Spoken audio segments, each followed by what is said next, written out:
Hey, y'all, and welcome back to the Restaurant Incubator podcast, where it is my mission to save you time and money with your restaurant project. My name is Brandon Sharp. I'm the host. As an executive chef, I won 7 Michelin stars, and now as a entrepreneur and chef owner, I have 3 restaurants here in Chapel Hill, North Carolina. Today's episode is a crash course on sparkling wines and white wines, what you need to know as a restaurant owner. It doesn't matter if you are a chef who has never opened a bottle of wine tableside. It doesn't matter if you're a server who doesn't drink. You still need to know a lot about wine in order to sell it to your guests. Today, I thought we'd start with a demo. As far as I know, there are 2 ways to open a bottle of sparkling wine. There is sabering, and then there is the classic twist-off technique. So sabering, I've done it before. I've got a killer saber at home. It is a dangerous thing to do. If you want to see, I bet you can find sabering fails on YouTube. I'll let you source that on your own. I find that sabering works better with French champagne. I don't know why, but the one time that I had a bottle literally explode in my hand as I sabered off the top was a bottle of American sparkling wine. So anyway, sabering, maybe leave it to the pros, but it's a fun and usually harmless and super exciting and just like celebratory way to open a bottle of sparkling wine. But we're going to start today with how to open a regular bottle of sparkling wine tableside. This is something that even some seasoned servers get nervous with. So a few months, it's probably been a year now, our general manager Aaron Way over at Bluebird said that a server came to him, a beginning server, and he has taught a lot of people to open wine and sparkling wine at Bluebird, and he still won't tell me who this was.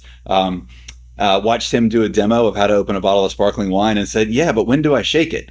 So despite what you see in the winner's circle at NASCAR and Formula One races, do not shake a bottle of sparkling wine. You will end up at best spilling a lot of wine, and at worst putting out somebody's eye with an errant cork. So anyway, first we're going to start with how to open a bottle of sparkling wine. So as you approach the table, the glasses should already be set. Anytime you handle a glass of wine, you are handling it by the stem. You're not handling it by the bowl. And when you present a bottle of wine tableside, the wine never touches the table in the opening process. So you're showing it to the guest. This is Proa Brut Cava.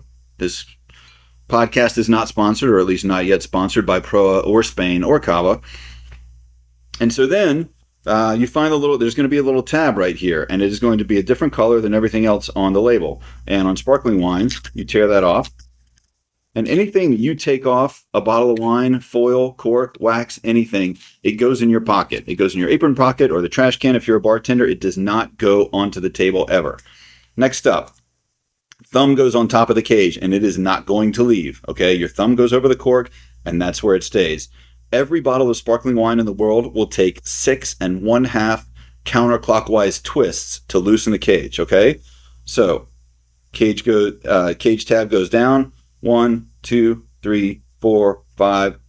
Oh, it's 5.5. I take it back. Maybe they do it differently in Spain. Okay, so the cage is loose now. Okay, so now I put my serviette, fancy word for a napkin, over that side of the cage. And then I'm not pulling. I'm just twisting. I'm twisting the bottle in one direction and my hand with the cork in the other. Okay, so it's a simple twist. I'm doing it gently. There's a lot of pressure. Some fancy sommelier could tell you how many pounds of carbon dioxide pressure are built up in there. But you want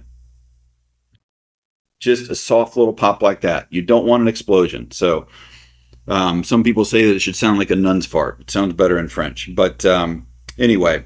And James Carville says it should sound like the sound of a satisfied woman, which got him in trouble, but only at LSU, so no big deal. So you got the wine open now, right? So there's a couple ways that you can pour out champagne. If it is a table of 6, I suggest pouring a little bit in each time and going around the table twice. So it's going to foam up in there. So very experienced sommeliers can pour it really, really slowly, even from the first glass, without having it bubble over. I am not a really, really experienced sommelier. So if you're going to put just a little bit in there in the beginning, that's called priming the glasses. And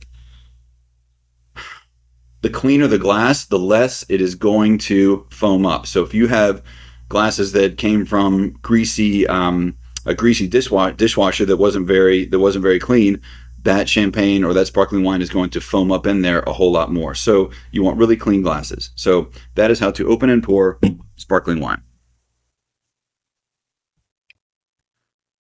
All right, so we'll shift perspective a little bit and talk about what you need to know as a restaurateur about sparkling wines. So I am less sensitive to bitter flavors than most people. And I know this because recently I sat in a classroom with other adults and teenagers, and we all put a strip of paper on our tongue. And it's an identical strip of paper. It was laced with a certain chemical that was taken from chromosomes or from chromosome mapping, I guess. And to some of the people in there, it tasted like poison. And to others, it tasted like grapefruit rind or aspirin. And to me, it just tasted like paper. And so one of the more interesting practices in the kitchen to always go through with my sous chefs has been tasting the near final draft of a new dish and balancing the nuances of that dish, balancing the acidity, the sweetness, the salinity, and the bitterness as well. The one sous chef, can't stand bitter, and the other one always wants things sweeter, and another one craves acid in every dish, and another is constantly oversalting all of his food. Another one, tragically, constantly undersalts everything, including family meal. But anyway, these tasting traits and dynamic carry over to the world of wine. They do so in a less nuanced form because in a sip of wine, there's only one ingredient, right? And I personally cannot get into big, round, oak-treated, over-extracted New World type wines, like the big oaky Chardonnays and the just the monstrous, like broad-shouldered California Cabs. They just don't appeal to my palate, and I kind of struggle to finish a glass of them. But give me some acid, give me some chalk, maybe a little bit of funk. Last night I tasted an amazing Tinta Negro, a 2021 that a guest had brought into Proximo, a Spanish wine, and it was just dry, dust, a little bit of leather, lots of like barnyard and dirt funk, and almost no fruit. And he had it with paella. He had it with the Jamon Iberico, and it was a perfect foil for those things. And it was one of those things where I think if it grows there, it goes there. But just this dry, dusty, beautiful, subdued red wine, and just very feminine, almost Pinot Noir in quality, but without the fruit. And it was fantastic. But I think to a lot of wine drinkers and to those who are more sensitive to bitter flavors, it would probably not appeal to them. But yeah, give me brut champagne. That's really where my palate goes. And then for me, similar patterns emerge for other beverages. I mean, I prefer bitter beers like IPAs and bitter cocktails like Negronis. And like brown ales are just too big and round and sweet for me. I understand the appeal and the interest of cocktails like Manhattans and Old Fashions, but they just kind of become cloying. Back to today's topic, white and sparkling wines. If you run a restaurant, so you don't have to be a sommelier, you don't have to employ a sommelier, but you do need to be able to sell wine with confidence. A refreshing glass of bubbly, like we just poured, or a crisp aromatic white can really be a force multiplier for your check average. It can take a meal from good to great. And it can also, especially a champagne or champagne cocktail can make the guests feel like they're really treating themselves. So today's episode, today's guide will help you master the basics without ever pouring a glass of wine if you don't need to or don't care to. I have several non-drinking service team members who are excellent, convincing wine salesmen and wine ambassadors. So here are the essential sparkling and white wines that every restaurant owner should know, plus some foolproof pairings and some smart sales tips to boost your bottom line. So first of all, if you are getting anything out of these episodes and you need a little help with your own restaurant project, if you want to save time and money, click the link in the show notes, check out the Restaurant Launchpad. It's a full suite of downloadable digital business tools that you can use. Maybe there's something there that will help you. I think there will be. So sparkling wines, why sparkling?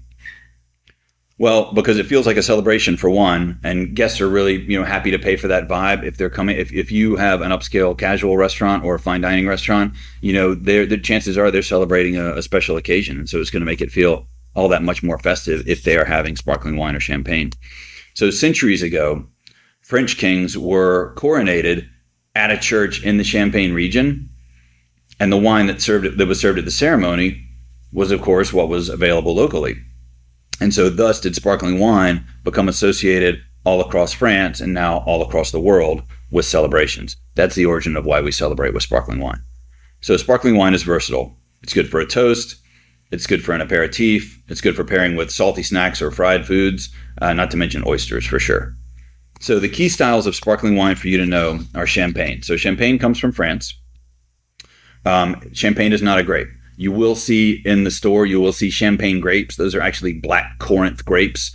When they're dried, they're called black currants because currant sounds like Corinth. But champagne grapes are a trade name. There's no such thing as a champagne grape. There are only 3 grapes that can go into true champagne: Pinot Noir, Pinot Meunier, and Chardonnay. So the real deal champagne must come from the Champagne region of France. Expect tiny bubbles, bright acidity, notes of citrus, apple, and then in more aged and maybe vintage versions, some toast, some brioche, some biscuitiness, and those sorts of things. So you want to look to Brut for dry, crowd-pleasing styles. There are drier styles. Extra Brut is, I think, less than 0.1%, less than 3 grams of sugar per bottle or something like that. So Extra Brut is like bracingly dry. It's like, I think I've said this before, but it's like using gasoline for aftershave. Like it is like choo. So Brut is you won't detect the sweetness. It will still taste dry to you, and Brut means dry. So Brut is probably like the crowd pleasing dryness level of champagne. If you see the word Extra Brut, if you see the word Deux, that's the sweeter style of champagne. Demi-sec is half dry, so half sweet, and you'll see. I think there's a Veuve Clicquot. I don't know if it's white or rosé, but they have a good demi-sec that you'll see. That's easy to find. So food pairings again for champagne: oysters, fried chicken, potato chips. So fatty, salty things contrast really, really well with champagne. A great foil. Think about Miller High Life with fried chicken, right? Same kind of effect in the mouth as champagne has. Prosecco, this is basic Italian sparkling wine. There's also some fancier versions, or I guess I should say some more complex versions like Franciacorta of Italian sparkling wines. But Prosecco is the one that you'll see first and foremost. It's the most affordable. It's definitely the most widespread, and it is from Veneto, Italy. So these are light, fruity, simpler wines with like pear and melon notes. Less complex than champagne, more approachable for many guests, good for, pouring out for toasts at a wedding where everybody's just having 1 or 2 ounces to toast with. But it also is refreshing, and it's good with antipasti. It can be good with sushi, also good with salty snacks. Again, if you have an afternoon gathering and you're putting out charcuterie and cheese and things like that, Prosecco can be easy on the wallet, and again, it can just be a good crowd pleaser for fatty, salty snacks. Cava, like the one I just poured, this is usually made in the traditional champagne method in Spain, but it's made from Spanish grapes, so it's usually zesty, lemony, sometimes a little bit herbal. Good with tapa, good with fried calamari, good with cheese plates. So, I think it's a good idea to offer at least 1 or 2 sparkling wines by the glass on your wine menu. It's an easy suggestion for your servers to kick off a meal. Would you like to start with a glass of bubbles? I mean, that's an easy question to say yes to, right? For VIPs or those guests celebrating special occasions, you can also make the moment memorable by just greeting them with a half glass of Prosecco or Cava, as they sit down. It's a great, it just sets that celebratory tone. There's already something for them to be grateful for. You're adding an extra layer of hospitality that acknowledges them and acknowledges the special occasion, or just the fact that you're glad that they're back. So just splashing them with bubbles, that's the terminology we use here at Hawthorne & Wood, is a great way to greet guests as they sit down to dine with you. So now we're going to move on to the essential white wines. And so champagne, Prosecco, Cava, again, those are not grapes. Those are styles and places. So those are styles of sparkling wine, and they all come from different places. Champagne from France, Cava from Spain, Prosecco from Italy. Now we're going to talk about the essential white wines. And we will talk about places of origin with these, but we're going to focus on the grapes because that's how you will order the wine from your purveyors. You'll say, I need 2 Chardonnays, 1 Viognier, 2 Sauvignon Blancs, whatever mix or menu mix or blend you want on your wine list. But that's generally how white wines are referred to and classified. And so white wines are where many novice drinkers start. So fresh, crisp, easy drinking, and food friendly are, generalities about white wine. And so master these following grapes and you will never be stuck when a guest asks, what do you recommend? First one is Chardonnay. So this is the big white wine grape, right? Traditionally it's from Burgundy, Chablis. It's also grown widespread in Napa Valley and all over California and also Australia. So there's a wide range of what Chardonnay can taste like. It is a very versatile grape. The unoaked versions of it, so these are the ones that are aged in either clay or cement or stainless steel. Think crisp green apple flavors, maybe some mineral notes.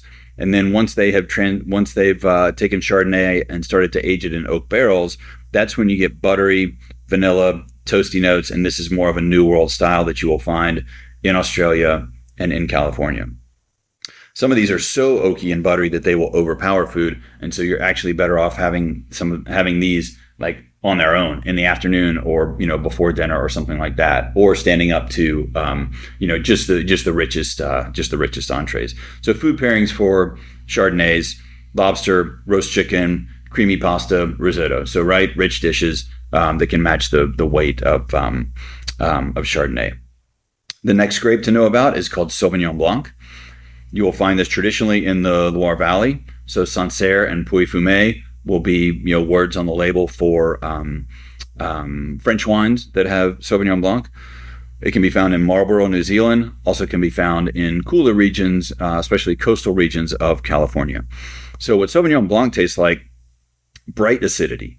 Lemon, lime, green apple, gooseberry, which is gooseberry, if you haven't had it, is kind of a cross between it's very similar to a tomatillo. Tomatillo, it's not as acidic as tomatillo. It's kind of like a tiny sweet cross between a cherry tomato and a tomatillo. Wet rocks, grassy or herbal. Now and then you'll hear someone say that it smells like cat piss, so ignore them. New Zealand styles are especially zingy and aromatic and like bracingly dry and kind of flinty.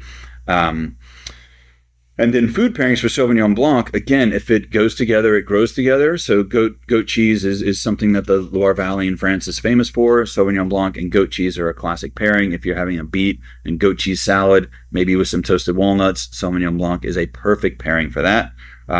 Also good with salads that are not too acidic, and good with shellfish. So one word about pairing wine with salads: it can be very difficult to pair wines with green salads that are dressed simply with vinaigrettes. That vinegar can just overpower the wine. So it can just be difficult. Riesling. So Riesling can come from the Mosel region of Germany, come from Alsace in France, and it's also grown in Washington State, and also sprinkling of it in cooler region of California. So Riesling, it can be dry and it can be slightly sweet. It's made in both versions, and sometimes and they straddle all the spectrum of bone dry to dessert sweet. So floral notes, peach, citrus, and sometimes you'll get a whiff of gasoline in the Riesling, and that's not a bad thing. That's a traditional characteristic. It's not an off note.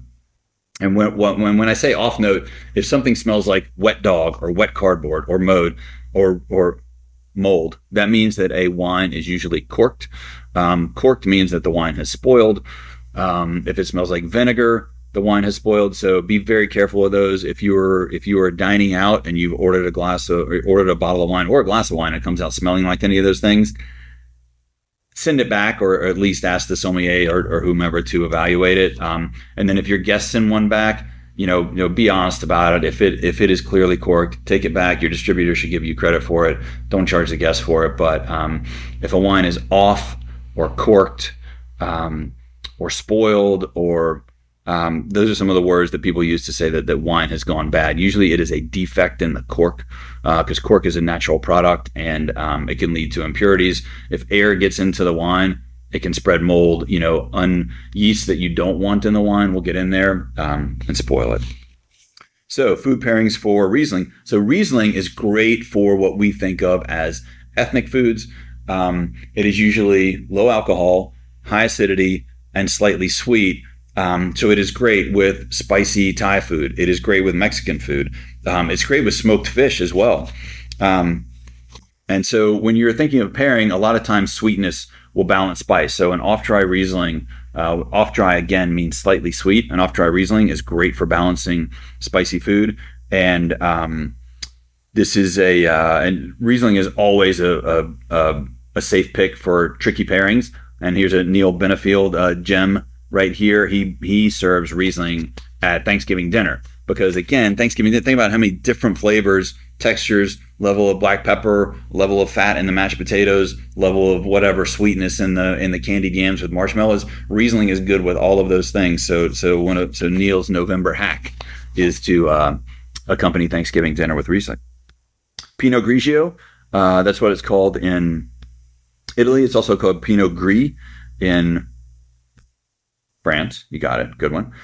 So that's from the Veneto region of Italy. It's also grown in Oregon, also grown in Alsace, and also grown somewhat in California. So Italian Pinot Grigio is usually crisp and clean and citrusy. Alsatian Pinot Gris is a bit richer, rounder. Again, it can be slightly sweet. Food pairings for this: light seafood, salads, antipasti. Albarino. So big time Spanish crepe, gaining in popularity. Very interesting, food friendly, medium light. It can be light medium to medium full bodied. So it kind of straddles this nice place where I think there can be kind of a hole in white wines of a certain weight that need a certain acidity. So it's from the Rias Baixas of Spain. It's also grown in Portugal, where it's called Albarino. It's pronounced just about the same, just spelled a little bit differently. So it's zesty, high acid, notes of lime, notes of green apple, and notes of sea spray. So there's a little bit of salinity a lot of times to Albarino, and you will find this with some coastal wines that have inland breezes. And it's just like trace amounts of salinity on the palate, and it's wonderful to find in there.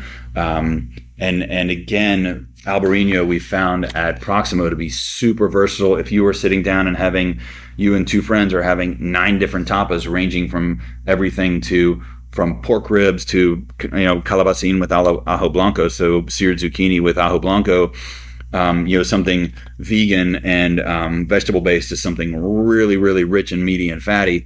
Albarino is a great pairing to go with all that stuff. Next up is Viognier. So Viognier comes from the Rhone Valley of France, also grown in Australia, also grown in California.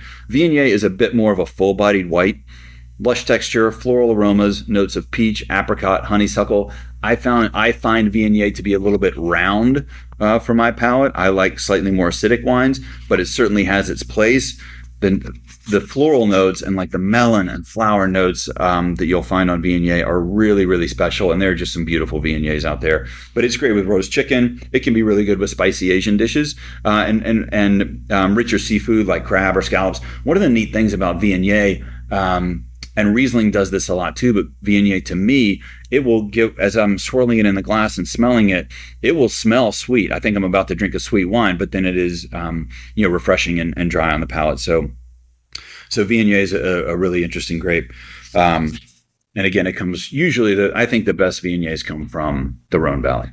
So here are some pairing tips to impress your guests and to delight them. So a couple vegetable ones right off the bat. Artichokes and asparagus both have cynarin or cynaric acid, and so this is a compound that can make the wine taste oddly sweet or metallic. So be really careful pairing artichokes and asparagus with wine if this is something that you're going to suggest, or especially if you're going to put it on some sort of tasting menu. Make sure you've tested the pairing on yourself first, because a lot of wine pairings can easily done, if you're experienced, they can easily done by theory and just by weight of certain things on the menu. But if it's artichokes or asparagus, definitely taste it with the wine you have in mind first.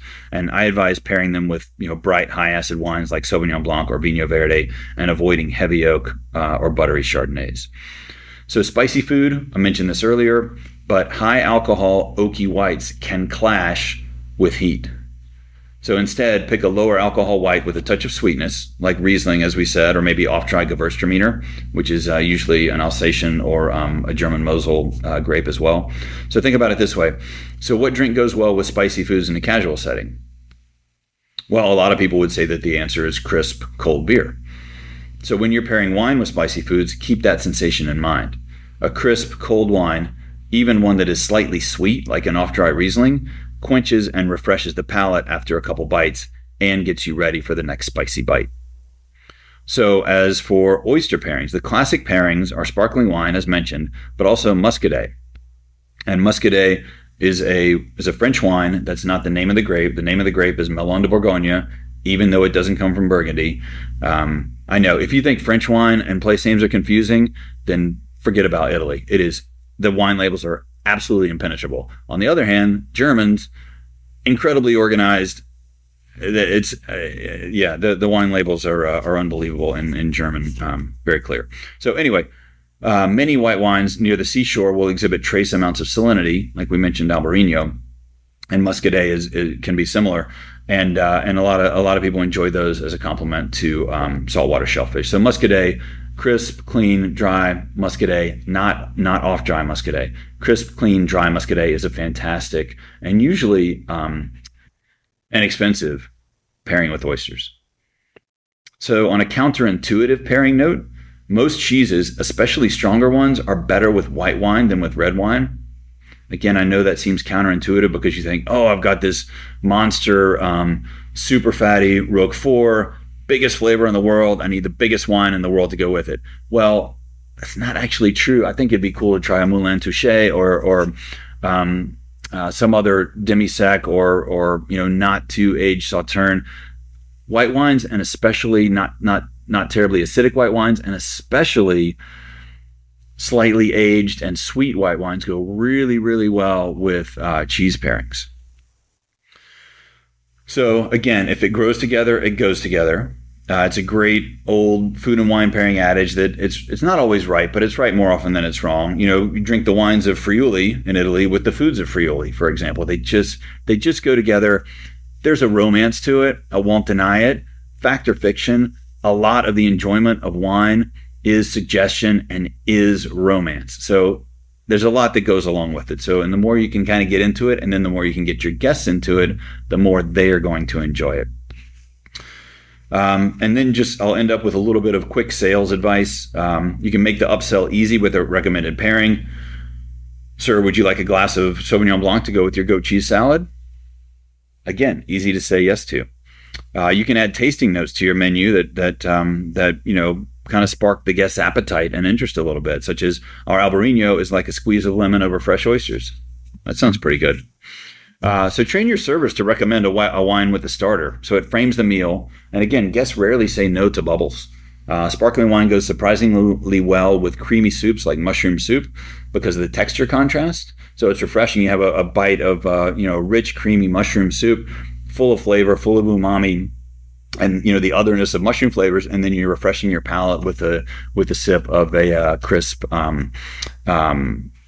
sparkling wine. And so you have a contrast in temperature, you have a contrast in texture because you got the creamy, and then you got like the effervescence of the bubbles, and then you have like the rich, creamy, lactose sweetness of the mushroom soup, and then you got like the refreshing acidity of the champagne or the sparkling wine. So that works on many levels to make each bite more interesting. And so by adding sparkling wine to the guest's experience of eating the creamy mushroom soup, you're actually it's a force multiplier. Instead of having diminishing returns of the palate getting deadened by having bite after bite of rich, fatty, creamy mushroom soup, the palate is getting refreshed after each bite. And so instead of diminishing returns, you get, again, force multiplier on that pairing.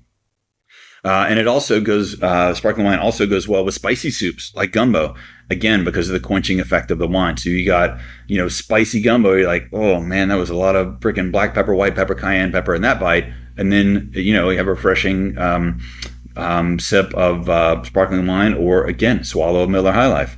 Great contrasting pairings there.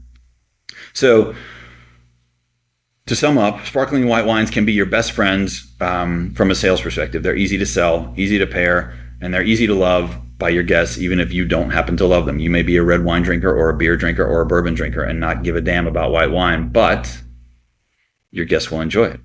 You can still find excellent value in Spanish, Portuguese, Alsatian, German, and Italian white wines. You'll probably pay a lot for California and French Chardonnays. In turn, you will need to charge a lot for those. So nail these basics and remind your team that sparkling white wines will probably be the easiest appetizer they ever sell. Thanks for joining me today on the Restaurant Incubator. I hope you enjoyed the crash course on wine.